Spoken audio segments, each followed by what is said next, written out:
ធ្លាក់ភ្លៀងបងអង្គុយម្នាក់ឯងក្នុងភាពត្រជាក់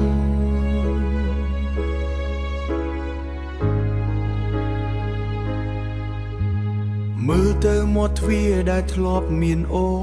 នបងនៅតែរងចាំទាំងមិនដឹងខ្លួន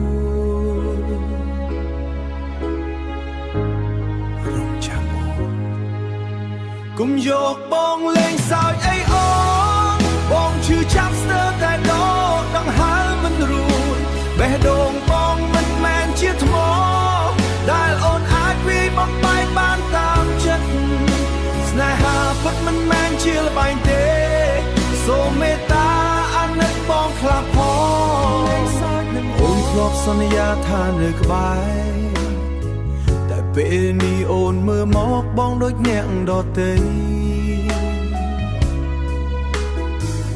ពាក្យផ្អែមល្ហែមប្រែជាពាក្យកុហកបងលែងដឹងថាត្រូវដើរទៅផ្លូវណាកុំយកបងលេងសើចអីអូនបងឈឺចាប់ស្ទើរតែដកដង្ហើមមិនរួចបេះដូងបងមិនមែនជាថ្មដែលអូនអាចវាយបំបែកបានតាមចិត្តស្នេហាពិតមិនមែនជាល្បែងទេសូមមេត្តាអាណិតបងខ្លះផងបងធ្លាប់គិតថាបងរឹងមាំតែពេលនេះបងលុតជង្គង់នៅចំពោះមុខអូន